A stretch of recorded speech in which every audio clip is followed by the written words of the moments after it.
Today we're in Clissold Park in North London, an urban oasis in Stoke Newington. It's a great space for locals to enjoy, although back in the 18th century, the mansion and its surrounding farmland were in private hands. But by the end of the 19th century, this whole estate was up for sale and at risk of being developed. Stoke Newington had built up from a rural village into a suburb, and this huge open space was under threat of I'm telling you, getting high and watching some antique roadshow is great. It caught the attention of two local campaigners who saw the need for the estate to become an amenity for all of Stoke Newington to share. Joseph Beck and John Runce started a public campaign, putting pressure on local authorities.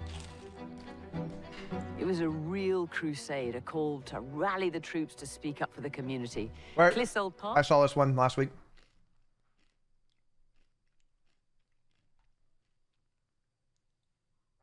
Oh my God, this is her channel. Holy shit.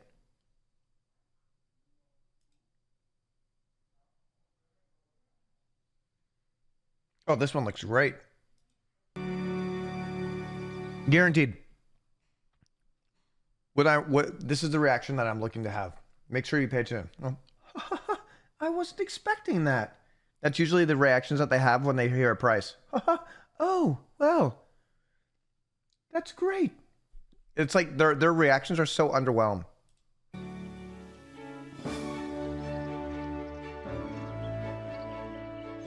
Set in the beautiful Kent Downs countryside is the 3,000-acre Belmont estate. And at its heart is this magnificent 18th century house. The Harris family made this house, Belmont, their home.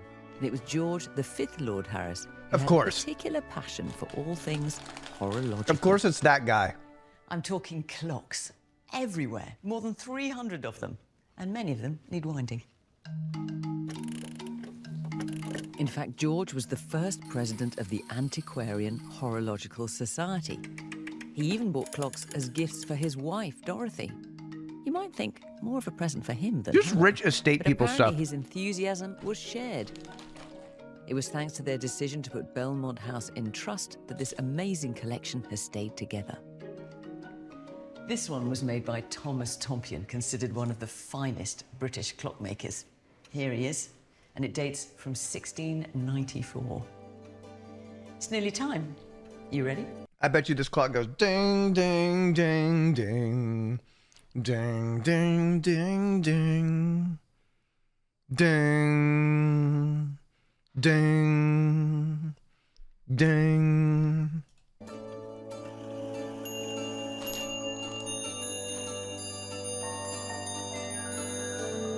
Okay. I was very wrong. Welcome to the Antiques Roadshow. Coming up. Fantastic. It's good to know. Not bad for skip diving, is it? Not bad for skip diving at all. Was somebody sitting on it? Did you have to push them off the stool? No, I didn't do that literally, no. Better stop putting the honey in it then, honey. Can go holiday. Have a good holiday. Wow. She laughed the exact same way twice. Now you're interested in that little piece of wood. So when you brought this to my table, I just thought, what a... These are AI generated people. You know what I love about British Antique Roadshow? Because it's my opportunity to see the Midwestern equivalent of British people. It's awesome. Like, you could take my mom as an American and put her in this crowd and she would just blend in. It'd be insane. A beautiful thing. Tell me how you come to own it. Yeah, well, we're cousins. Your cousins, Yep. so you're related. Yeah. A mutual grandfather, and he was the one who was given this as a gift by his half-brother, we think from Australia in the 1930s. We then found it when we were clearing their house in the garage, covered in cobwebs and dust and dirt. I mean, How much do you think it's going to cost? Aboriginal. Well, it says on there, an Yes. Aboriginal war boomerang. It's Is that what we right? call it, yeah, it's a fighting club. Right. Okay. And it's a very beautiful one. Oh. And I love these rhythmic patterns on it, these lines that go down. Can you see them? Yes. They're Oh, almost yes. like shoals of fish on this side. I already know what their reaction is going to be. they're both going to go, oh, and they're going to look at each other and go, ha ha ha, and they're going to look back. That's wild. Our grandfather would be so excited to learn that. These rhythmic patterns on it, these lines that go down. Can you see them? Yes. They're Oh, almost yes. like shoals of fish on Yes. this side. Yeah. And then you've got these lines on the back here. They're just lovely. Yeah. And I can feel the energy ensuing from them. Right. I really can. And it relates to the Aboriginal concept of the unity of life. You know, all this is stone cut. That's just what I Yes. wanted to ask you. Only Cyr would be committed enough to the I'm actually British bit to be watching this. True, I died with the bit. When you hold it up, you can just see these patterns in there. Yes. And they're beautiful. some of the They're spice like went the up patterns you get on rocks in nature. Into my sinus navel lovely, cavity. lovely thing. And it's from South Australia. Yes. Oh, it is, right. This is 19th century. Oh, I'm certain. okay. This is a collector's dream. So it wasn't a boomerang, it wasn't thrown? No. It's a fighting club. Okay. Oh. I always do another thing.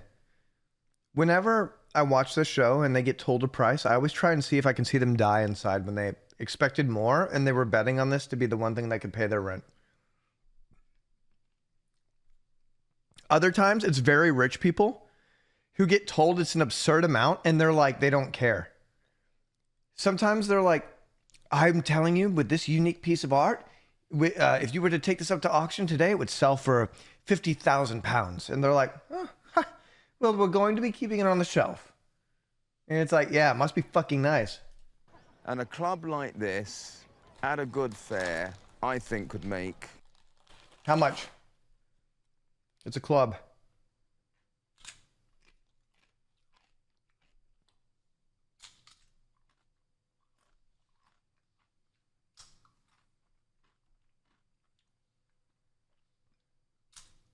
I'm going to put this in. One thing I've learned about Antique Roadshow, the prices are always more underwhelming than I expect sometimes. I'm going to say this is 750 pounds. £2,500. Oh my goodness. Oh, my goodness. Gosh, That- and it was Hey, I was surprised. I was surprised with that one. That's a big one. just in the garage Covered in of cobwebs our and family's dust. home in Waiting for London. you to show it to me. Yes. It's fantastic. Yeah, well, thank you so much. Yes. That's really made our day to find out No, about it. You've made my day. It's what I call the business. Yes, really.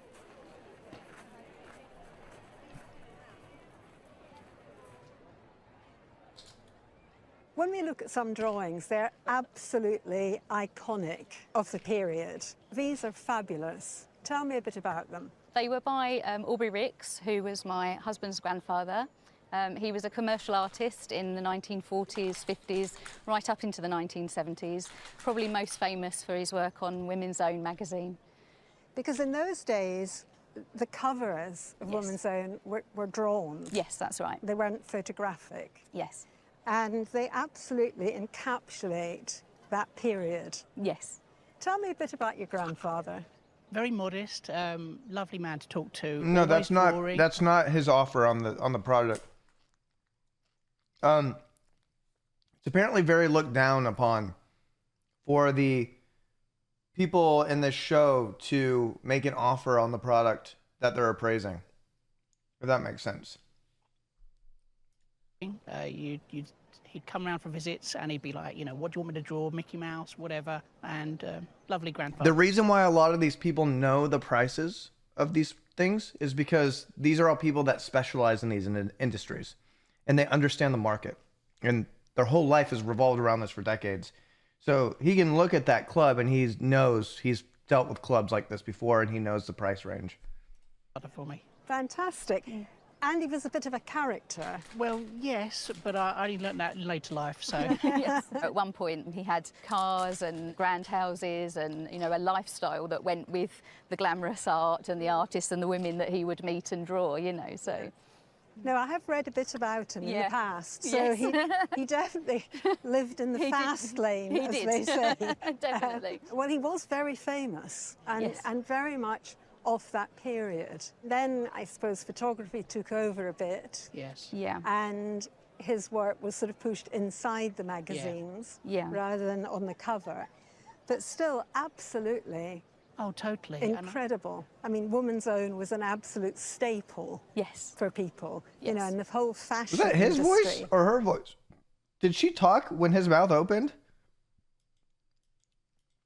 Because it sounded like they cut him off really fast. But still absolutely Oh, totally. incredible. I mean, woman's own was an absolute staple. Yes. For people, you know, and the whole fashion industry was based on things like this. I mean, people dreamt of it. But the great thing about him is a character and so That's talented. Cool. That man. That, you know, used by Harrods That man one's good. for their advertising. That's it, yeah. It is quite. He just does a soft incredible. voice. You have a That's vast okay. collection. He was very quick at drawing as well, you know, the speed, and I guess the quantity of things he had to produce as well, so... Yeah, there was always the pressure to... I used to do that kind of voice all the time. Mate, I try so hard. Mate, no matter how much I keep trying, love. Mate, she never comes back round, love. Mate, I try so hard. I'm so scared. Mate. Oh. earn the money from the art. And he died in 2002? 2002, yeah. So he lived a great life through a great period. Yes. Yeah. And is still so well known. In terms of value, you have a big collection. Yeah. I would say what we have here is... A failure to communicate. What do you think it is? Whole collection, I'm going to go 4,500 pounds.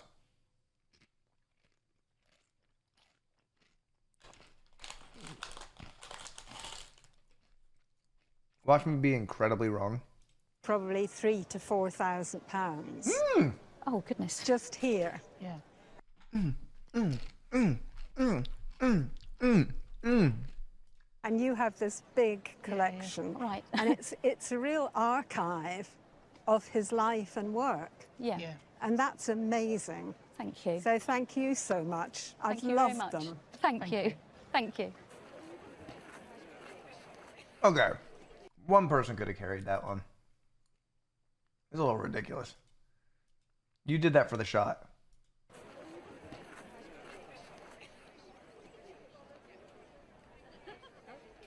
I get it. It's antiques. Well, we get all sorts of things brought in on the roadshow, but this is the first time I can say that I've actually seen a brick.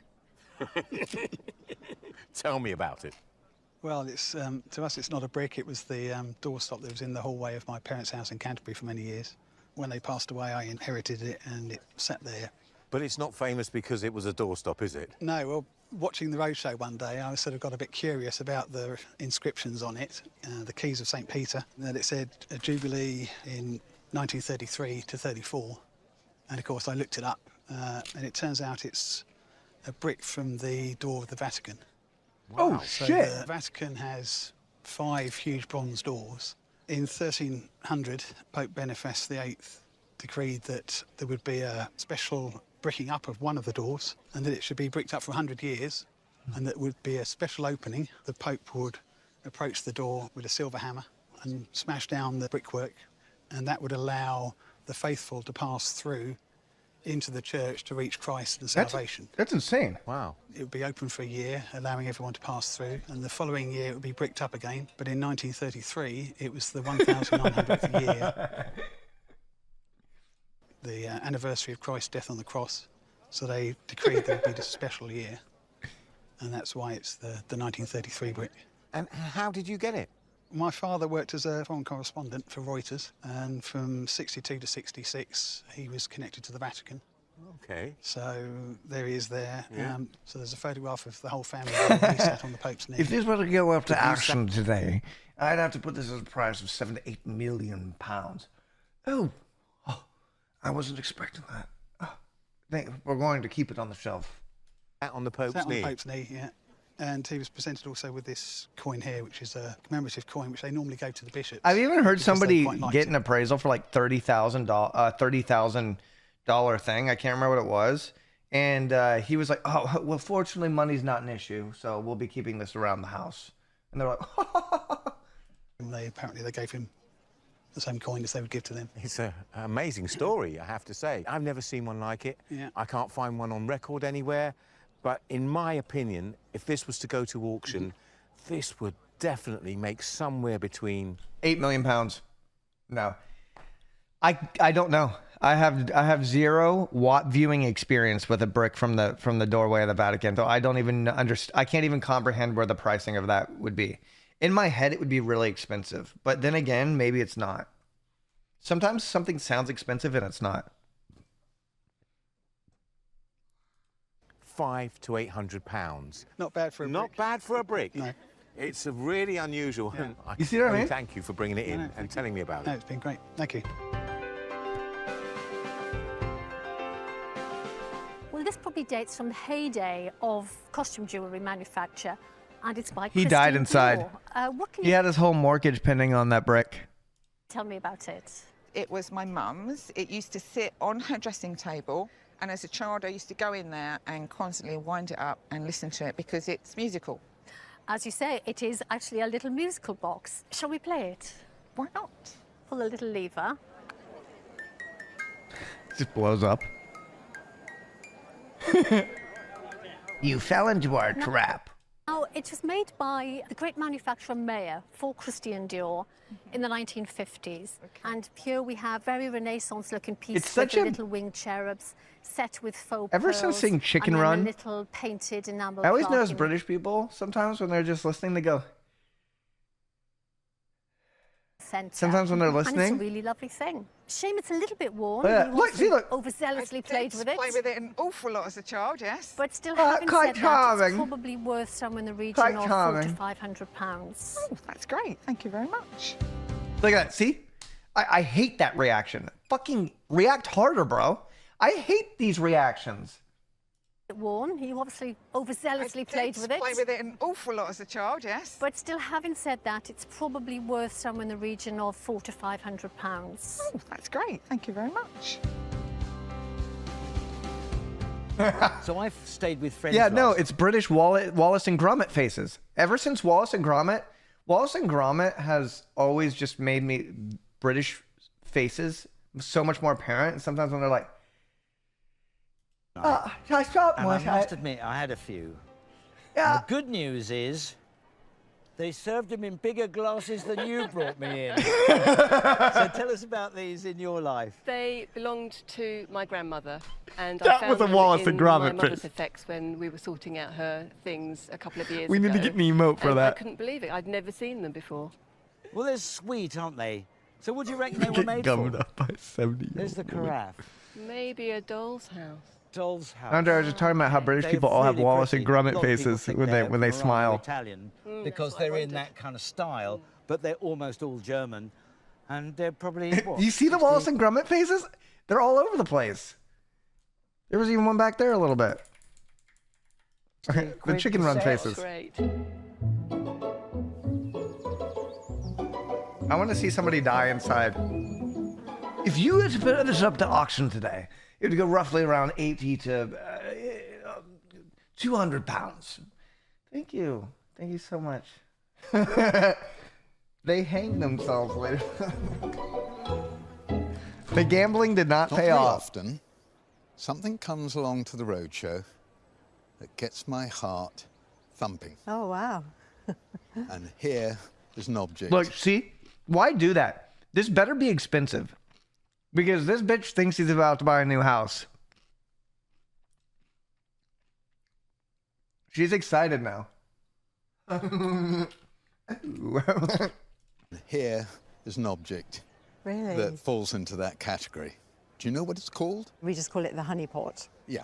So- In catalogues and books, they call them a honey skep. Okay. Because Bro. of the shape of it.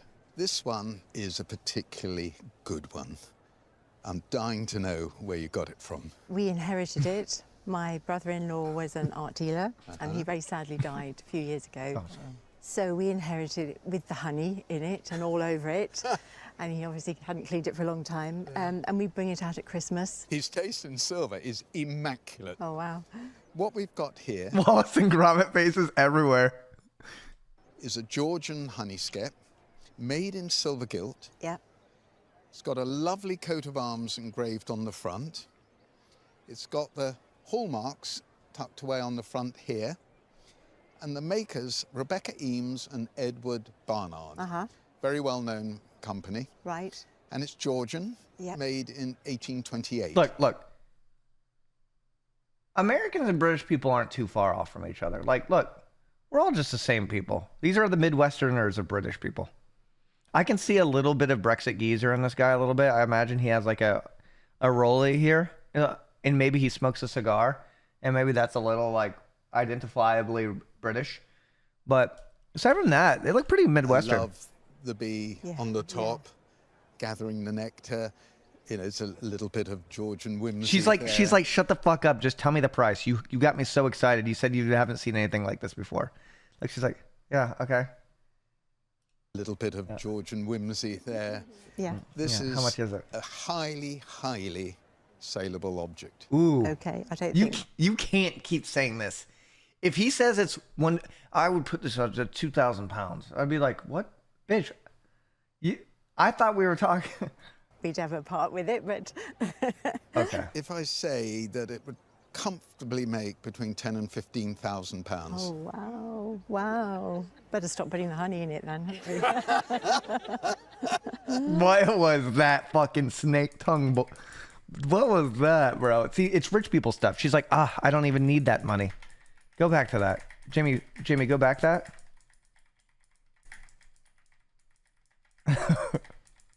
What is that thing doing? Look at this. We don't have to worry about money. I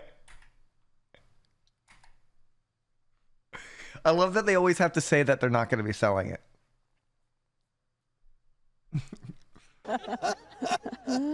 Gosh.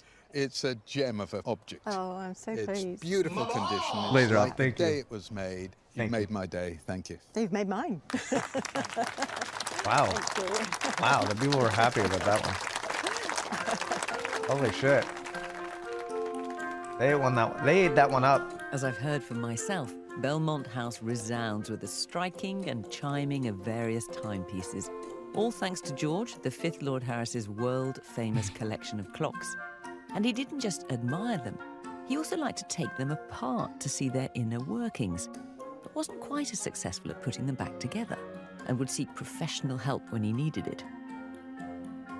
Caring for them all today is the job of Belmont's clock consultant, Jonathan Betts. I would He's love to chosen some just of the live in quirkier this world. treasures from the collection to I wish share I with could switch careers sometimes and just... Jonathan, have you had a little glimpse? Like, what do I think I'm going to do? Suddenly work in clocks? Like, it's not going to happen.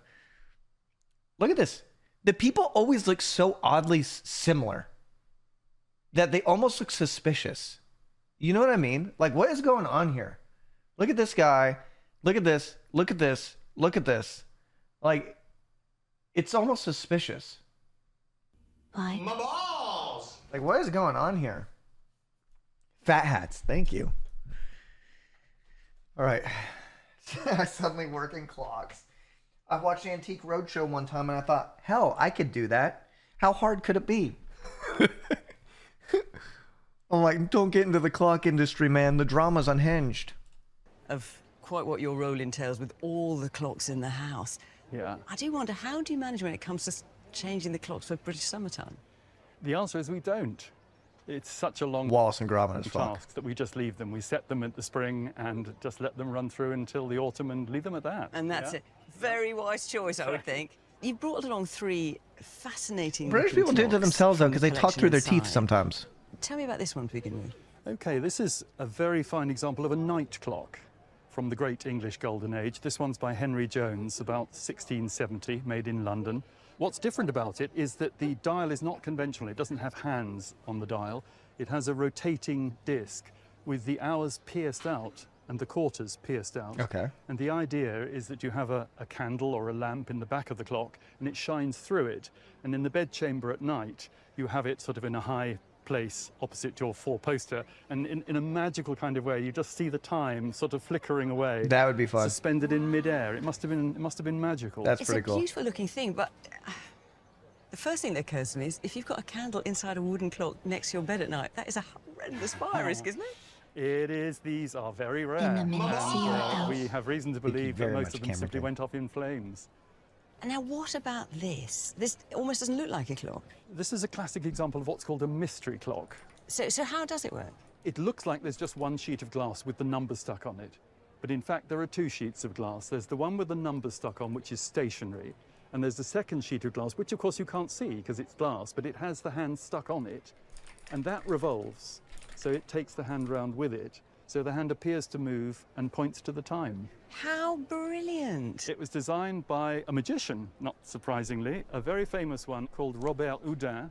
And in his day, he was a celebrity. You made that one He was also up. a clockmaker, and this was one of his specialisms. And this dates from when? About 1830. Wow. He was so celebrated, the great American magician and escapologist who changed his name to Harry Houdini, named himself after Houdin, Harry Houdini, Oh my as a sort of goodness. token of his appreciation of this man.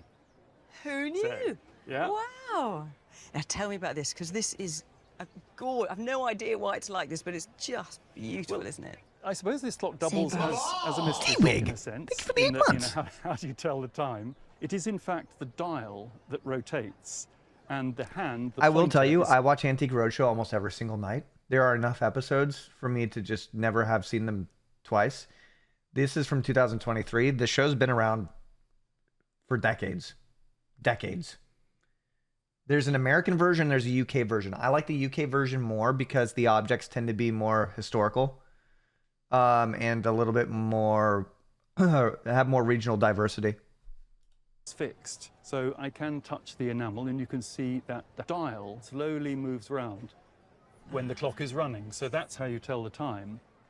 It's really a sculptural piece dating from around 1820 with a wonderful ormolu mount. in She the form has of a amity. She's very fine- amity, Oh, and she's what saying does he say? friendship, absolutely. She has a nice and hair. the allegory Wait, is saying, what's the quote? Bide a while, don't go yet, I guess. Don't look at the clock, don't look at how much time is Yeah, passing. don't look at the clock. Stay a while longer. Designed by the great bronzier Claude Gallet in Paris about 1820. Well, I've never seen She has clocks a like great these. Thank you so ass. much, Jonathan. Just a little selection from the collection. I need to get a Wallace and Gromit emote. We have this wonderful, majestic horse standing in front of this wonderful, majestic house. Why did you bring this carved horse along today? This was given to me Thank by you, my Will. grandfather for my 5th birthday, and he worked at a large house as a gardener, and he saw this on top of a pile of things to be No burned, audience here. No one and cares he about the spotted horse. it and asked the owner if he could take it. So it was going to be burnt? It was going to be burnt, yes. So is that He horse then car. painted it chocolate brown, nailed screws Chocolate through its brown? legs, put 2 metal rods along each side and stood it on a table and invented some sort of swivel mechanism. It had a nylon tail and a nylon fetlock and a saddle. Right. And he gave it to me for my 5th birthday. Oh, sweet. Needless to say, after She's going to a cry when she finds out the price. And it's going to be a modest price. couple of weeks, Sometimes they cry. When it's a gift that's been given to them by, I'm telling you, guys, I watch this show a lot. Sometimes they cry when they hear hear the story and the lore and the price. And like, my father would have been so proud. It's just know the story. it wasn't designed to have nails or screws put through its legs. Yeah. And the leg broke and the mechanism broke. So it went into a cupboard for the next 15 years. And it wasn't until I left home, I worked for a company that had a fine arts department. And the guy that ran it said, well, I think it's an early carousel horse because it's carved on one side, Okay. the mane, not on Yeah. this side. And it was painted orange underneath. Right. And this is you what can we still see pieces of orange underneath. Yes. Traditionally, rocking horses have their legs outstretched. Carousel horses, they're normally on 1 or 2 points because there's a central pole going Yes, down, so yeah. the horse isn't actually being supported. No. This is different entirely because it's on 4 points. And also, when you look at that head, Yeah. that's a head of an Arab horse. Yeah. There's lots of muscle, isn't Yes, there, within the carving? It's quite, there's a lot of detail. Yeah. I personally think it's a maquette. So it's a model of something which is going to be made much larger. Okay. It's made out of pine. Yes. It's 19th century, so it's around 1880, possibly 1900. Okay. It's quite collectible because the horse world is quite big. Yeah. And so because of that, I think that's worth at least between £1,200 and £1,500. Wow, that's good, because it's always been a question mark. Yes, yeah. Well, thank goodness he saved it. Absolutely, and thank you so much. React more. Give me a bigger Kent reaction. has a thriving No Sikh tears. community. I who want first an began settling intense here at reaction. the turn of the 20th century. In fact, the nearby Gravesend Gurdwara, or Sikh temple, is one The of American the people, largest the in American Europe. roadshow, they do And cry Ranjit more Singh often. has been given the chance to see a newly discovered photographic archive revealing the story of Sikh worship in this corner of Kent. I am going to give you a traditional Sikh welcome, Sat Sri Akal. Sat Sri Akal. And I'm thrilled to see these black and white photographs that you brought along. Tell me about them. Yeah, I'm also excited that we're sharing the history of Gravesend. You know, these photographs actually belong to Gravesend Gurdwara. And these are the photographs from 1968 when we moved from 2 up, 2 down, mid-terrace house. I cry sometimes when to watching a the show. wonderful building you see in the middle. It's a church converted into Gurdwara by the Sikh community. When I was a boy, I went to a Sikh temple in Birmingham that looked very similar to this, and it was also a church. So the memories come flooding back, and they were great times. And a similar Surviving story to edge Gravesend. weapons, baby. We went from being an Fuck old yes. church to purpose-built temple. This was priceless for the local community. So tell me, who took these photographs? These were 1968. It was a local photographer then, and he actually took all these photographs, and they were hidden actually. Nobody knew about them for many, many, many years. It's Oh, only Nandre, Will and I actually have done a full react to that, like 3 years ago. It's fucking sick. It's wild that you suggested that to us. Recently, we came across them. The social history story is so important. It's great. Especially with those first immigrants. Surviving now edge weapons is getting great. to ripe old ages. It's really important to capture that story, and I think these photographs do that. I mean, it's interesting. I mean, even down to turban styles. You see here these Sikh men wearing various turbans of a slightly different style to what I'm wearing. And this was the style adopted during the British Raj in India. And what I'm wearing is an ancient style, Yes. which is becoming more and more fashionable. It's really interesting. And you do not see Sikh men wearing paisley turbans enough, in my opinion. So that's great. I love that photograph. You also brought along these really interesting sandals, wooden sandals. Oh my There is God. a Punjabi term which you're probably familiar with, which is Khadama. Exactly. Those are very worn in, I must say. Sanskrit word is pudake. Yeah. How have you got these, and why have you got them? Actually, they belong to my grandfather, my Nanaji. As a child, at the age of 3, I used to remember seeing them on his mantelpiece. And as I grew up, when I was about 10, 11 Oh my years God. old, I used to say to him, I want them. He said, well, yes, not yet, but I believe they are well over 125 years old. They belong to a saint we call Sant Baba Fulla Singh Ji. You see, they belong to him, and he passed them on to my grandfather, and hence I have them for the last 32 years. And they're used by not only Sikh religious men, but also by Hindu and Buddhist holy men. And that is why we have Can I wear them these now? raised platforms. I want to wear them. Is so the very minimal insects are killed when you're wearing them. What? I'm not going to put a value on them. I think I can tell by the way you talked about them, they're too important to you. Priceless. Yeah, okay. In regards to the photographs, they're so important to the Sikh story, to the immigrant story of Great Britain. So I'm absolutely thrilled that you brought them along. Thank you so much. Thank you. No, you're welcome. No price. Sorry, bud. Now, this is Priceless. very distinctive to me. You've got a group of Chinese people here around a cooking pot, 2 sway-back pigs. Now, that tells me the artist is George Chinnery. Yes. So where do you get this from? I bought the picture in Hong Kong. I in the am 1980s. George I Henry. had a favourite bar in the Mandarin Hotel called the Chinnery Bar, Mm-hmm. which was decorated with a number of Chinnery drawings and paintings. A couple of years after that, I bought a Chinnery drawing as a souvenir. He was born in London in 1874, and he studied at the Royal Academy of Schools, and he decided then to go to Macau. He is fantastic. I mean, what a draftsman. These were the bases for the oil paintings that he did, just in pencil, and they're very desirable today. It would make somewhere in the region of £2,000 to £3,000. Oh, really? And it could make a little bit more, because I love it.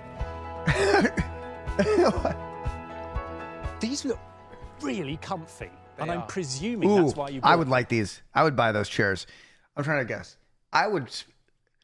Those chairs look nice. I didn't buy them. I actually acquired them. They were going to go into a skip. And then when I got them out and put them together, I was just like, they're stunning. I've always been a fan of mid-century furniture. Yeah. So mid-century modern. We're thinking Beautiful. mid-20th century. And that's absolutely when these date from. So you're bang on with the date. Wicked. What we're looking at are 2 chairs designed by Robin Day for Hill or Hiller. So it's Hill with an Gotta E love on the British end. flair. And these chairs are known as slat chairs. And if I take off one of these cushions, you'll see exactly the reason why they're called slat. They've been through the wars a little bit. Yeah, they have.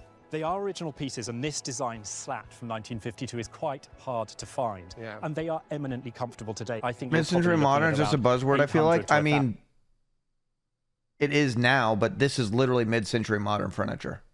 £1,000 for the pair. Fantastic. It's good to know. Not bad for skip diving, is Not it? bad for skip diving at all. Congratulations. Thank you very much. What the heck? What are you doing with that? Every now and then it gets quiet in these episodes. That you've brought. Here we go. Let's get into it. So, I mean, I've got to say it's a very simple and relatively ordinary plate that you've brought us in to have a look at today, but it does have a very kind of exciting history. What's its story to you? Baker fortune. This came from a boot fair at a farm not that far from here. Okay. Holy shit, this It guy still has been a around. cow pat on the bottom of it. He's got some There stories. were still cows in the field, and it cost the Princess Emma £1. And did you know instantly what it was? I did, yes. Yes. Yes. Well, we better tell everybody what it is. If we look on the top, it does tell us British Antarctic Expedition, and then it says underneath that, we've got the little penguin on the globe there on the top of the pole, and then underneath it says Terra Nova. Well, then that tells us that this was a plate from the Antarctic expedition Robert Falcon Scott from sort of 1910. Oh, but of course, shit. that was an ill-fated mission, wasn't it? I think they got to Every the now pole and then you in, get something really cool. 1912. How did you find Amundsen? They got there before. About 30 odd days before they, Yes. before they got there, and then of course they perished on the way back. On the way back, yeah. But yeah, I mean, what a find! Well, yes, I was quite pleased with it. Yeah, I can imagine. And how long ago was that you found? About 30 years ago, was it? 40, was it? 40 years ago. So 40 years ago, £1 sitting in a cow pat in the middle of a field. But they are very desirable when they come up at auction because of that crest and the association with Scott.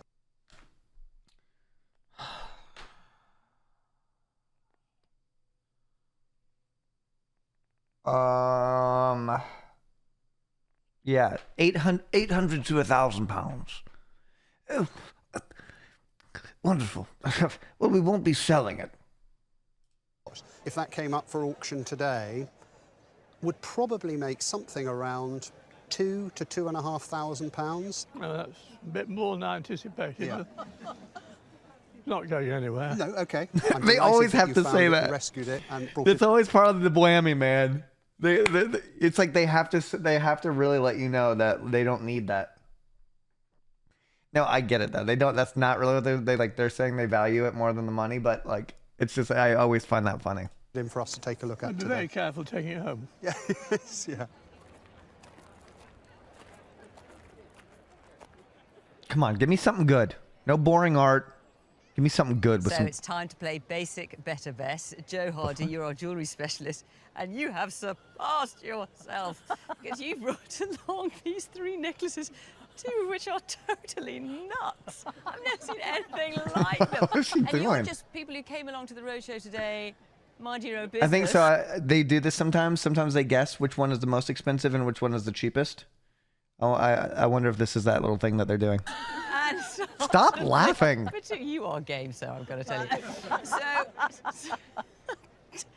talk me through them. Go on, Joe, take it away. Well, I'm very pleased of your reaction. There's another side of collecting jewellery, and I thought I'd show you these 3 items, which are really That's about insane. pushing the boundaries of jewellery. This looks like an air conditioning filter. That it looks like somebody attacked her, or some sort of just pipe filter, and somebody just went and threw it on. Not made of precious metals. Jewellery doesn't have to be about gems and metal.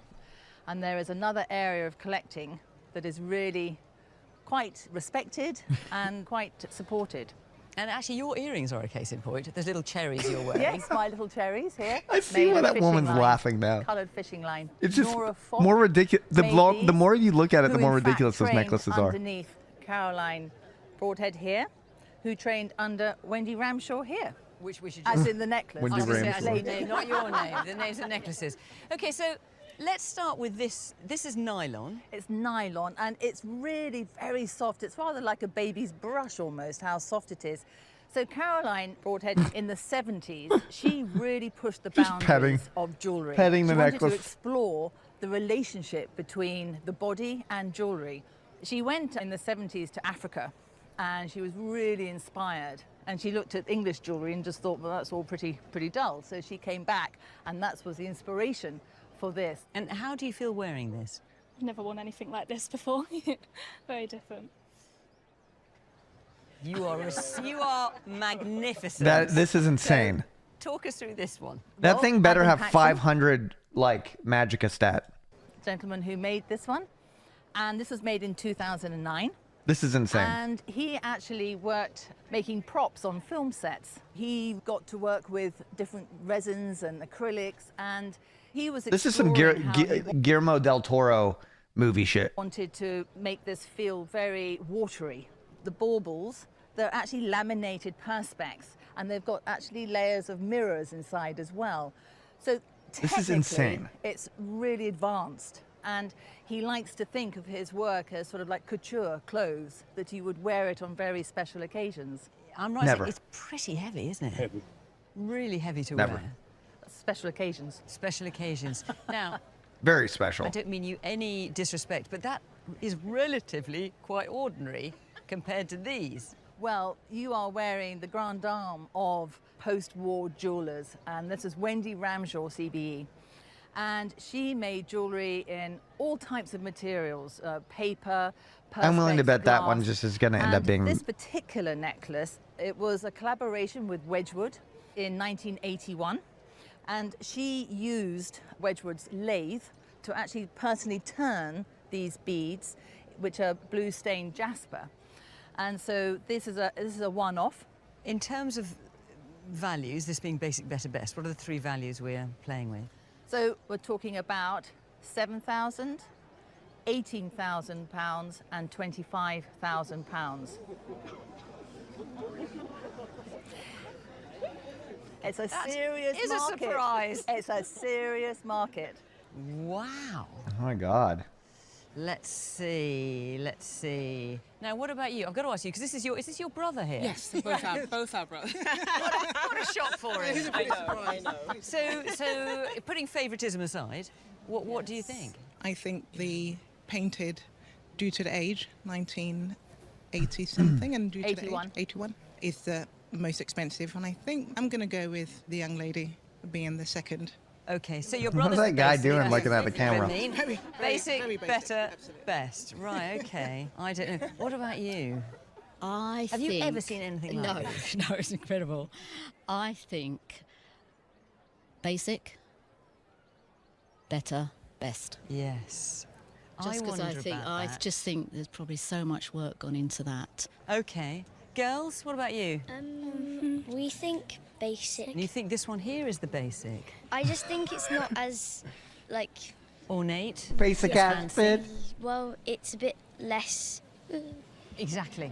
Yes. You're quite right. And which do Very you good think way was of the putting best? The middle. The middle. Well, a variety of replies there. Crumbs, I have no idea, Joey. I mean, really, I've never seen anything like it, let alone value. All right, stop stalling, And stop for such stalling. astronomical values Tell us. as well. Now, I'm going to say that's the best, just because it's the humdinger, as the girl said. It's the... Yeah, I mean, like, because the amount of like artistic work that went into it, I do want to assume that is the most valuable one. Isn't it? But I feel like they always like to get you, and I always feel like the underwhelming one ends up being the most expensive one. They know the woman by name. They know specifically when it came out. It's immediately recognizable by brand, and sometimes it just happens like that. Okay, so, in the nicest possible way, basic, better, Okay, that makes sense. best. You got the best right. Oh, well done, girls. And this one, Oh my basic God. at £7,000. We have better Still? at £18,000, and we have best at £25,000. Oh my God. Oh, right. That's still wild for a necklace. Tell us why. Well, I think, as you say, and as you quite rightly said, it's got the wow factor. It's only one of a kind. We're really concerned about sustainability, about repurposing materials, using other types of forms of materials. It doesn't have to be gold and gemstones. At the moment, the market is going for the wow factor as well. And would anyone ever actually wear it? Oh, yes, absolutely. Stop. There is another world out there that does... I mean, you might not go... Are you listening? You might not go to your, your supermarket wearing them, but, if you go to Imagine if he just performance fainted due to the heat and that it shattered. It'd be wild. I mean, I guess it is on a rug in the grass. Maybe it wouldn't art, happen. or you go Of course, to leave it to me to think of the concert worst or, case scenario. Festival, they're fabulous jewels to wear. Well, they certainly Not are in my fabulous. book. And thank you to No, our thank fabulous you. volunteers as well. Well done, Joey. Thank you. Thank you very much. Show me some more Wallace and Gromit faces.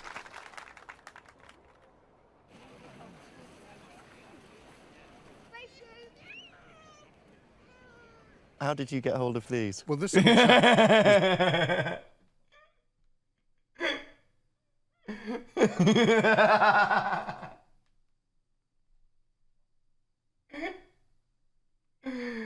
Oh my God. Yes, baby. There it is.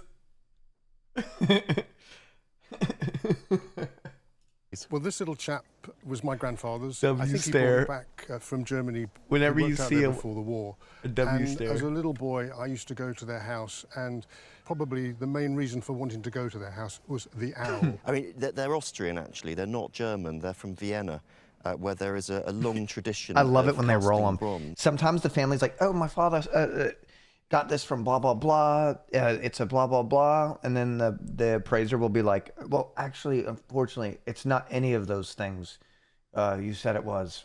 I love that shit. Chasing the surfaces and then painting it after it's finished, as opposed to patinating it. We can see on the back here the name Namgreb, which, if you were to spell backwards, is Bergman. Likewise, on the spine of this book, under this owl, it says the same. And he signed things backwards. The show's called when Antique he was Roadshow. being slightly coy or felt that he had something to hide. So tell me again why you were intrigued as a young lad. I'll show you. If you press this little button here, it reveals its most inner secret. It just poisons everybody. Bizarrely, My a final long-eared plan. owl is housing a model of a nude woman. Indeed. Okay, and does the little one do the same? It does exactly the I'll same, let you- yeah. That is again, pretty cool, though. There it is. There it is. So they're effectively a form of erotic art, and a gentleman would like a bronze of a nude woman on his desk. But they were novelty items, novelty desktop bits of sculpture. that was their way- Beautifully produced. That is They're wild. always extremely good quality. So this one you've never had valued, because No. it's an inheritance. No, it came down from my grandfather to my parents. My children went through Ancient the same gooners. experience as I did as children, pressing the button to Crack the reveal. owl open. Crack the fucking owl open. Oh, yeah. They just get turned on looking at the owl in the corner of the room. Oh, yeah. Are you looking at me, owl? Huh? You fucking looking at me, owl? I want to crack you. I want to get home and crack that fucking owl open. Yeah. And it's now come to me, and I found that one some time ago and thought, well, they ought to be a pair together. You bought this one yourself? Yes. What did yeah. you pay for that I one? found that in an antique shop in Wales. The mechanism didn't work, and I paid £100 for it. You got the mechanism going? Yes. Obviously, size matters. The bigger, the better. The smaller one is easily 300 or 400. That's really good news. For the long-eared owl, I think a realistic auction estimate would be something like 2,000 to 3,000. As everybody would say at this point, well, it's not for sale. And I don't think it is, actually. I think it's had such a lineage in our family. It's got to go down. So the next generation, enjoy it. They're really fabulous things. Enjoy it. Occasionally on the roadshow, we see items connected to some of the most infamous events in history. Events like those on board the Royal Navy vessel HMS Bounty. It set sail from Portsmouth What happened to my audio? in 1787, headed for Tahiti. Why did The it suddenly turn brutal into a onboard 1960s conditions show? imposed by Captain Bligh triggered a mutiny, And in Oh, vocal 1789, isolation. the mutineers burned the Bounty while she was moored at Pitcairn Island. It's a story immortalized in the 1962 film Mutiny on the Bounty. Could this humble piece of wood have a link to that stirring tale of rebellion on the high seas? This little piece of wood? Tell me about it. Well, it's pretending to be a piece of the rudder of the HMS Bounty, which shipwrecked near the Pitcairn Islands in the 1700s. It came into the family via a great uncle of mine who was a ship's engineer on one of the ships that used to go from England to New Zealand, because they stopped off at the Pitcairn Islands on the way to New Zealand. This was one thing that he acquired during subsequent years in about the 30s. You know, if this is a piece off the Bounty, that is one of the most famous ships in history. You know, the Bounty was actually belonged to the Royal Navy to transport breadfruit from It does look petrified a little bit. To the West Indies. Set sail Not petrified, in 1787 but from England. And it definitely took looks 10 like months old for them wood. to get there. And by the time they got It looks to like Tahiti, old wood. the crew just wanted to go ashore and spend some recreational time. Having been there for a number of months, when the camp Captain Bligh said, look, you know, let's leave, Fletcher Christian started the mutiny. But of course the Royal Navy was soon going to be after them. And the reason they chose Pitcairn is because the Royal Navy didn't actually know on the charts where Pitcairn Island was. I'm just And thinking, that's if where would I they use that as a toy gun as a kid? And I would. It would be like a little pistol. And they set fire to the Bounty and they scuttled it. It's not the best. You know, from what you've told me, if this is a piece of rubber, now this can be verified very easily because this can be carbon dated. True. So the whole story kind of rings true. Okay. You know, the Bounty, I mean, they have sometimes, you know, some of the big auction houses have their own sales of Bounty items. And in 2018, there was a sale. The cannon, okay, I know it was a cannon, okay? But the cannon off the Bounty made £500,000, right? Another piece... Like she's just thinking, she's like thinking about, she's like, whew. Pounds, right? Another piece off the ship, which was much larger than this, made £10,000. Oh, okay. So you want to know the value of this little piece? Well, I believe, and I am going to be conservative on this, if this was to go to auction, and the right auction, it would be worth somewhere between £4,000 and £6,000. Wow. Wow. Yeah. Small. Now you're interested in. Now they're interested in that little piece of wood, aren't they? Thank you very much. Thank you. Thank you. Well, it's not for sale. I will not be selling it. Jet, that's the amazing thing about Antique Roadshow, though. With this stall, I knew I wanted to talk about it because I love these stalls. It's their geometric form, just hewn out of a log, out of a trunk of a tree that's been cut down to this size, and they've cut all this away. All this material's been removed. But you tell me how it comes to be in your possession. Well, this goes back to the 1970s when I was in my first job at an institute called Blair Research, and this was in Zimbabwe. And Blair Research was a medical institute for bilharzia and malaria control. Right. And we were in the Zambezi Valley collecting mosquitoes. The Anopheles one carries malaria, as everybody knows. Oh my God, this guy's just out there in the world doing crazy shit. What's that got to do with this stall? What's that got to do with the stall? Well, because we're in the area and we were working with the Batonka people, and they're the people, the tribe that live in the Zambezi Valley. And was somebody sitting on it? And did you have to push them off the stall? No, I didn't do that literally, no. And yeah, we so approached him and I said, you know, would you be willing to sell it? Which he was. And I've had it ever since, and it brings back fond memories of Zimbabwe, you know, being a youngster in the bush, doing the work that I enjoyed doing, and meeting the local people. You were one of these people that brought medicine to those people. Well, that's right. 10 years after you, I actually climbed down Victoria Falls. Right. And I trekked along the Zambezi to where they make these stalls. Anyway, How I are love these the people stall. living these It's a great lives? story. It's unusual. Like, to see I don't piece know a of single tribal person who's gone to art, Zimbabwe and the owner has bought and, like, it from the tribe climbed Mount, when it like, was done this stuff. in use. That's right. This yes, is it not was that Egypt. old. This No. is 20th century, almost certainly post-war. It's got a beautiful patina here. I love that.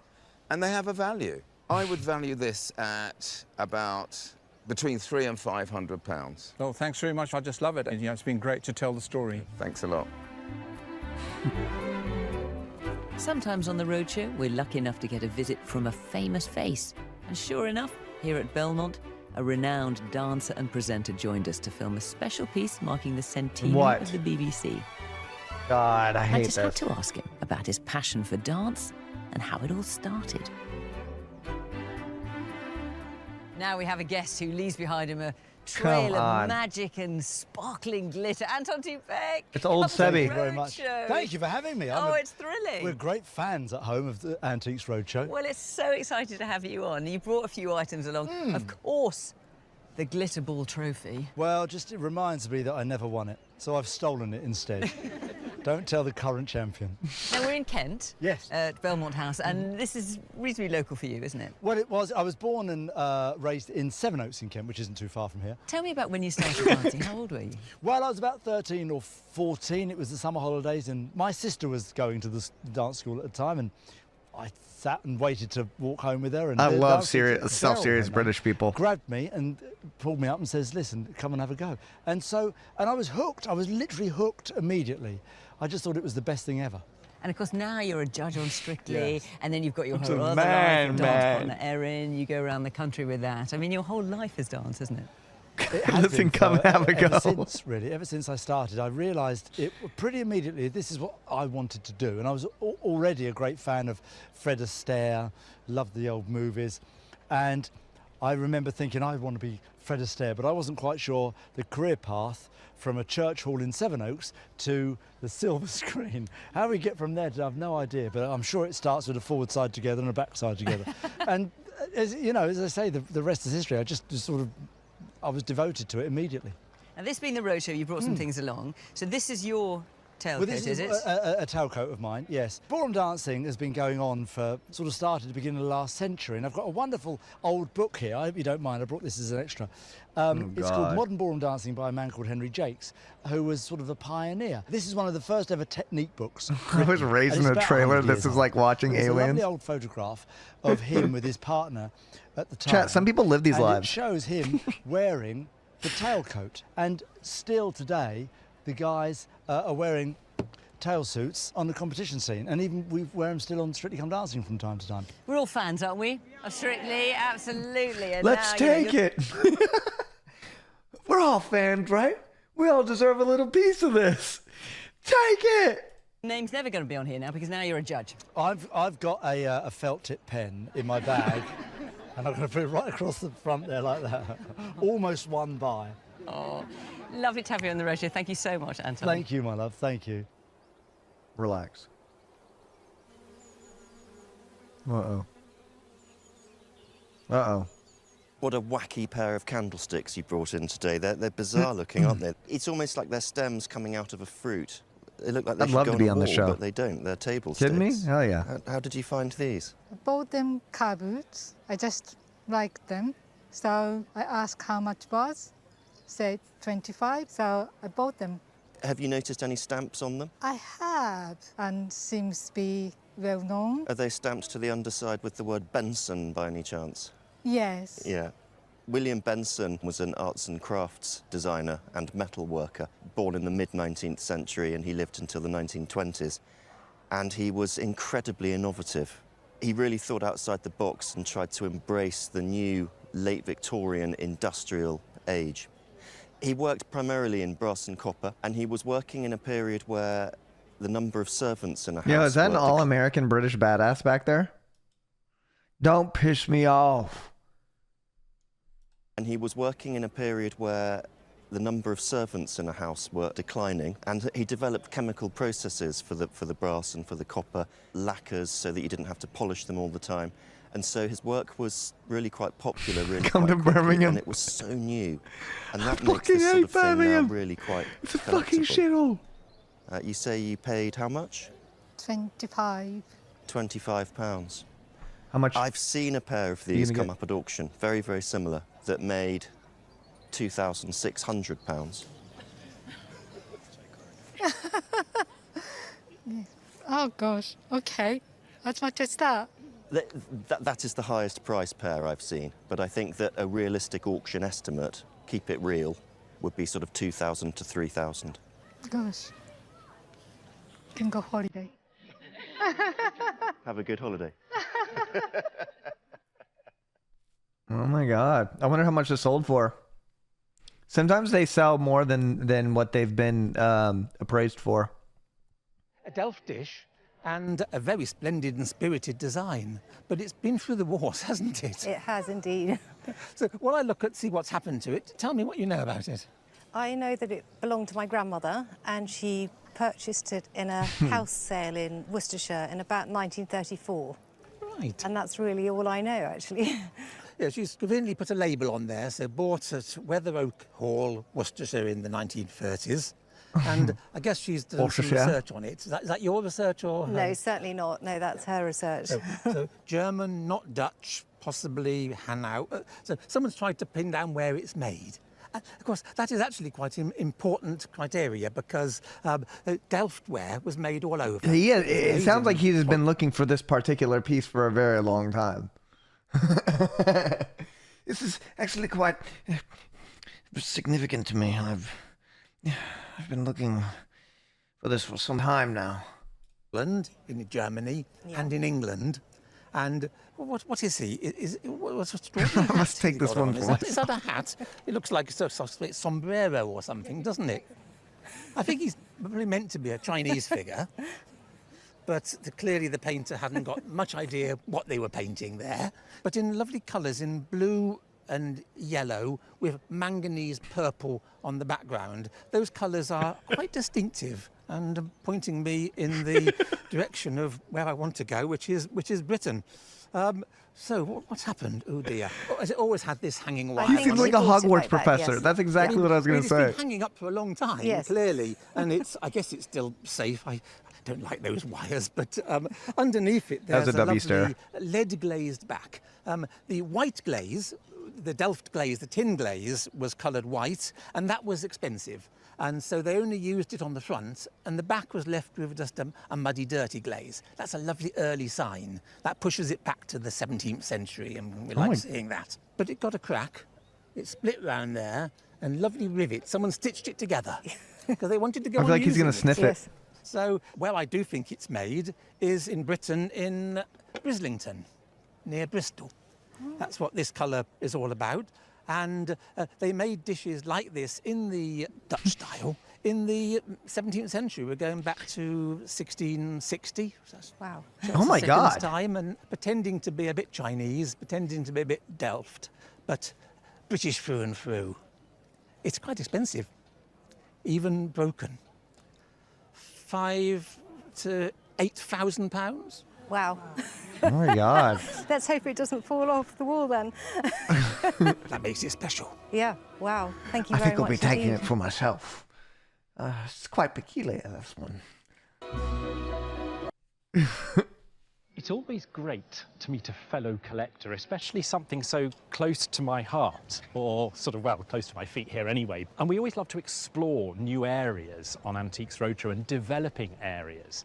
And this, the sneaker market or trainer market, what do I say, which one? I would say trainer, but I think more colloquially it's known as sneakers. Sneaker market is really one of them. And I'm guessing you're a collector. Yes. Yeah, so I've been collecting for 15 years. I have a collection of over 850 pairs. Okay, so you're pretty much more than just the average collector. A little bit. Okay.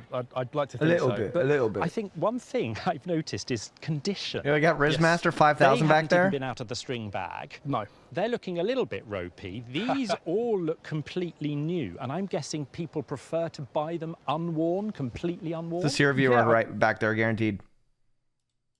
2023? Cyr viewer, when I meet you guys, you look like this. That's a Cyr viewer. To buy them unworn, completely unworn? Yeah, I mean, these ones are completely new. These ones here, so this is one of the oldest pairs I've got in my collection. These are a collaboration with McLaren. So they were worn in the 92 championship races. I'm not a big motorsport guy, I'm shoes. And there was only around 40 pairs of these for the pit crew. So these generally catch people's eye. If you're like US based, generally people will know Jordans. So I've got there a pair of bred Jordan 1s. Michael Jordan, back in the day, I know nothing the NBA about only allowed you sneakers. to wear certain colours, mainly white on foot, and they brought those out to catch people's attention, to break the rules. And every game he wore them, Michael Laces Jordan out. got fined, and that's where the sort of Laces mystery out, guys. and like people just wanted that shoe. Okay, tell me how much these cost when they were new. So when I bought them, I think they were about 120 pounds. So they're 100 now- quid. They used to go for around 850 pounds. Goodness. Okay, now this is fascinating because what we've got is a massive amount of people collecting. We've got a grading system for condition, we've got values, we've got fashion, and we've got pretty much everybody buying it. This is a legitimate collecting area. 100%. So that means if they're a legitimate collecting area, they're the collectibles of today, but do you think they're the antiques of the future? 100%. What happens is people wear them and it limits the supply pool. Say if you've got 100 shoes that have come out and they're limited edition, well, probably about 50 pairs of those are going to be worn out in a while because people want to show off and actually get some use out of them. So that increasingly brings down the market and size of supply, which of course increases the value. And so you end up with bidding wars and crazy estimations. So you end up with ultimately incredibly rare shoes that might have cost 50 quid, 80 quid, 100 quid or whatever it is. And suddenly, because fashion dictates it, because they hit the spot, maybe they've got a great sporting connection, ba-boom, yes, they're up in value. And they never come down, or very rarely come down. Very rarely come down. Fantastic. Now you're going to Antique Roadshow in 50 years is going to be wild, bro. I can't even begin to fucking imagine. Sure, when you tell me how much these are worth. So if we've got 800 quid for these, we've got some very rare trainers of which only 40 exist. What's the sort of group value? An estimate I would probably say is probably about 3 to 4K here. But for me, it's more about collecting them. It's not about the value. I just enjoy being able to share what I'm into with other people. Well, that is absolutely clear. You're very welcome. Thank you.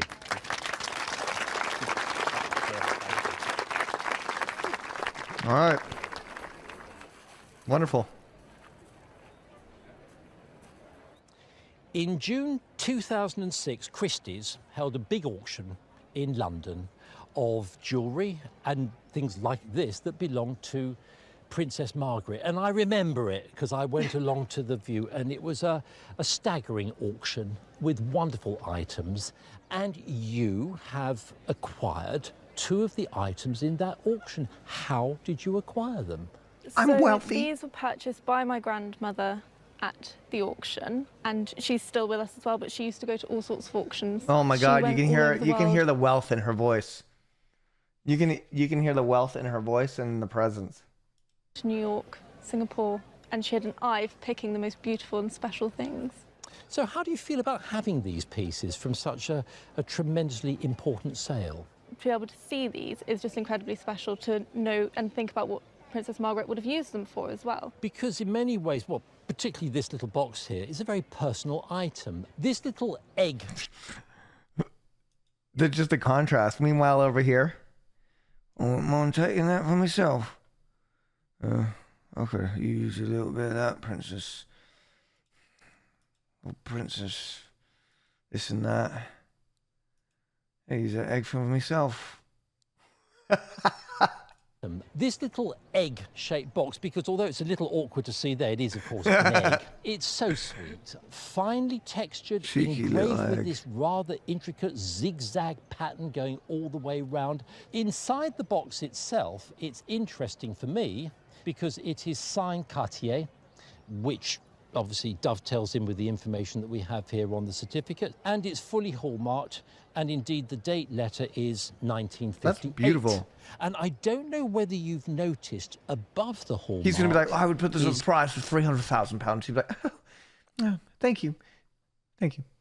a little tiny monogram for M for Margaret. The second piece is a very unusual piece. Now, what do you think of that box? I have always had a suspicion that it would have been used to keep snuff in or something like that. Do you think that Princess Margaret took snuff? No comment. I don't know. It's, you know, and I know, it's incredibly dense and heavy. That is a laugh isn't that it? is often heard over mimosas and what is it called? Fucking mimosas and fucking yeah, mimosas. Mimosas and crumpets. No, it's a brunch laugh. That is a brunch laugh. It's made out of kimberlite. It's where you get diamonds from. It's a volcanic sort of, material. That's High where tea. you find the diamonds. And that dovetails in beautifully with the inscription, which we see on the edge here. And if I may just read that, presented to Her Royal Highness Princess Margaret, De Beers Consolidated Mines Limited, April the 18th, 1947. I mean, talk about provenance, really. Inscribed for Princess Margaret herself. I'm going to take that for myself. Now, I've done a bit of homework to establish what was paid for them in the auction in 2006. This little Cartier box, pillbox, whatever you want to call it, sold at the auction for £4,200. Okay. This box here, this rather heavy box, that sold for £9,000. So it begs the question, what are they worth today? So I'm going to give you a very broad estimate of value. I think that the gold egg, 4,002 in 2006, I'm going to say between 10 and £20,000 today. Oh my goodness. Gosh. The box, it sold for 9,000 then, 20 to 40,000 pounds. Heavens today. above. Look at that woman.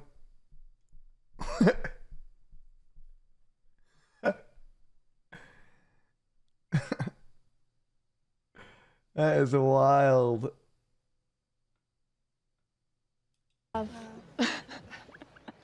I think these are absolutely fabulous. Thank you. Thank you. That's a good one, though. I mean, yeah, that's insane. Oh, no. Remember when we were joined by Anton Dubek? The kid earlier? died. Well, he couldn't resist giving me a quick lesson. Let me show you the slow foxtrot before we finish. I'm going to show you what we used to do back in the day. Now, you have to stand like this. Oh, Georgie. no, I don't want to Stop. know. Look at the look. British in her Sebi, eyes. stop. Oh, no. Old British Sebi, See, stop. The hold is. Why did we not do this before? Now, I want you to step backwards with your left foot. Then you're going to step backwards there. Then you're going to step back with your right foot. And then your left foot again. And then you just keep going. And now you're going to step to the side, close your feet and come forwards. Then you're going to keep coming forwards. Now, this essentially was the original foxtrot. You keep going backwards here. Nice. Hello. From all of us here on Strictly Antiques Roadshow.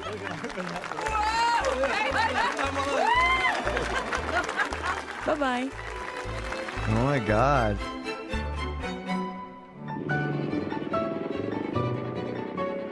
What a fucking show, man. I would do anything to be there and get in that shit. That was a great episode, Fiona. That was incredible. Oh, that's also my favorite Antique Roadshow starting music.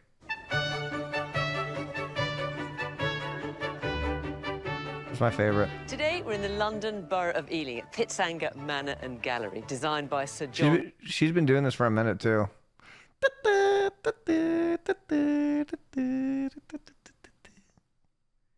Just great. Really great. All right, guys.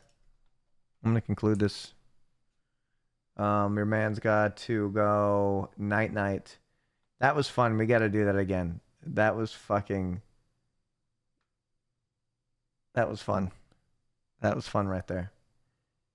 I'd like to thank you guys very, very... That put me in a really good mood.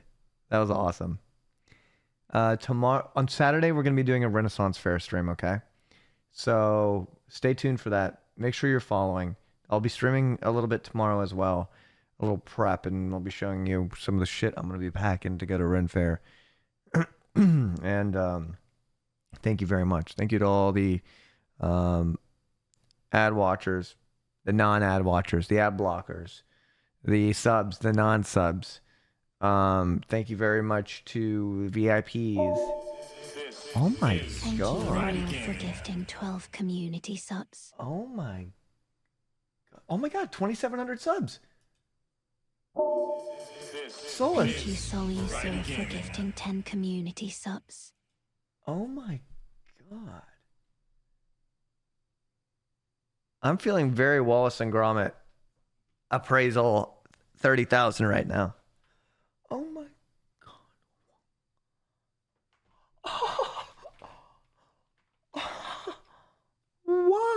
I was not expecting that.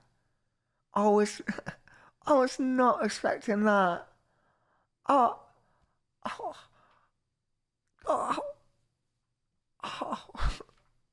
Thank you very much for that, Solus. And you're real? Thank you very much. What a surprise! I will not be selling it. I will not be selling this. Gosh, I will not be selling this one. Okay. Your boy's Tie. I'm going to go to bed. I'd like to thank you very much for being here, everybody. Good night. Follow on socials. There's Discord. Follow this channel. Make sure the alerts are working. Please, God. If you like how I look, there's Instagram. Instagram.com/VinceSeer. My mother's maiden name is Johnson.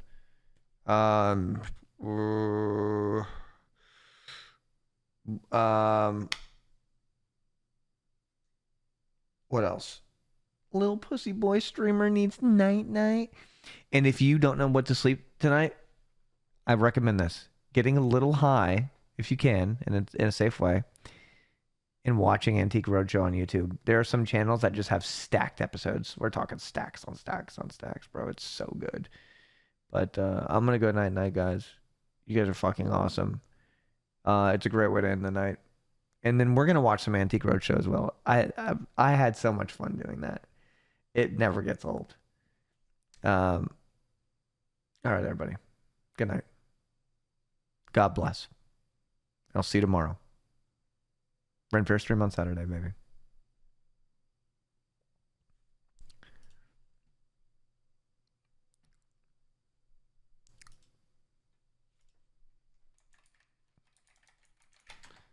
Right, now that my fucking stream's over, I guess now I can actually fucking chill for a bit. Fuck. Mate. Let's put on some fucking music.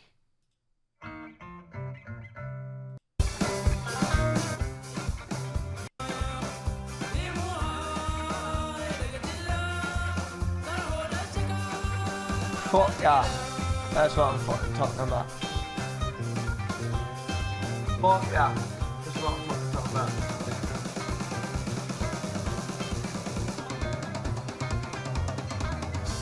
Fuck yeah.